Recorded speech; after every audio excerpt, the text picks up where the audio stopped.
آج پھر مجھے باس نے اپنے کمرے میں بلایا تھا۔ میں نے اپنی چست قمیض سے دوپٹے کو تھوڑا سا سرکا کے پیچھے کیا تھا۔ میں جانتی تھی کہ وہ میرے حسن اور میری شخصیت پر فریفتہ ہو چکا ہے۔ وہ ایک بہت بڑے جاگیردار کا بیٹا تھا، بہت بڑا بزنس مین تھا۔ جتنا وہ دولت مند اور امیر تھا، اتنا ہی غرور اور گھمنڈ اس شخص کے اندر کوٹ کوٹ کے بھرا تھا۔ کسی بھی خوبصورت سے خوبصورت لڑکی کو وہ گھاس نہیں ڈالتا تھا، لیکن مجھ پر مر مٹا تھا۔ میرا تعلق تو ایک متوسط گھرانے سے تھا، لیکن میرا پہننا اوڑھنا شاہانہ تھا۔ میں نے کبھی بھی اپنی غربت کو اپنے اوپر حاوی نہیں ہونے دیا تھا۔ میں پچھلے 6 ماہ سے اس آفس میں کام کر رہی تھی، اور اس سے پہلے بھی میں نے اچھی ہی فرم میں جاب کی تھی۔ یہی وجہ تھی کہ میرے اچھے تعلیمی ریکارڈ کے ساتھ ساتھ میرا تجربہ بھی کافی تھا۔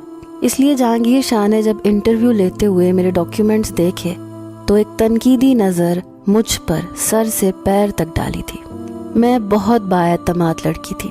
جہانگیر شاہ کی ہر بات کا جواب بڑے اعتماد سے دے رہی تھی۔ آخر میں اس نے مسکرا کر مجھے دیکھا تھا، میری فائل بند کی، کہنے لگا کل سے آپ جاب پر آ سکتی ہیں۔ یہ سن کر میں حیران ہوئی تھی۔ ایک دم ہی اس نے فیصلہ سنایا تھا۔ حالانکہ مجھے تو لگا تھا کہ انٹرویو لے گا، چند دن بعد مجھے کال پر پتہ چلے گا کہ جاب ملی ہے یا نہیں، لیکن اس نے تو ایک دم فیصلہ سنا کر مجھے حیران کر دیا تھا۔ میں حیرت سے اسے ٹکر ٹکر دیکھ رہی تھی۔ میرے یوں دیکھنے پر وہ ہنسنے لگا، کہنے لگا دیکھیں مجھے یوں نہ دیکھیں، مجھے بہت جلدی نظر لگ جاتی ہے۔ اس کے اس طرح کے کمنٹس پر میں کچھ خفت میں مبتلا ہوئی۔ میں نے ٹیبل پر سے اپنی فائل اٹھائی اور وہاں سے چلی گئی۔ میری عمر 26 سال تھی اور وہ 30 سالہ نوجوان تھا۔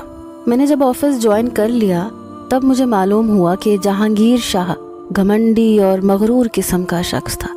وہ اپنے امپلائیز سے سیدھے منہ بات تک نہیں کرتا تھا۔ ذرا سی خلاف مزاج اگر کوئی بات ہو جاتی یا ایسا کام ہو جاتا تو وہ سب کے سامنے مردوں تو مردوں، عورتوں کو بھی ذلیل کر کے رکھ دیتا تھا۔ اس کا سخت رویہ دیکھ کر پہلے تو میں بہت گھبرا سی گئی تھی، لیکن کیونکہ میں پہلے سے ہی 3 سال سے ایک فرم میں کام کر چکی تھی، اس لیے مجھے اپنے کام کا تجربہ بہت اچھا تھا۔ 1 مہینے میں ہی میں نے اپنی محنت کا لوہا منوا لیا تھا۔ کافی حد تک میں اس کے بزنس کے اتار چڑھاؤ کو سمجھ چکی تھی۔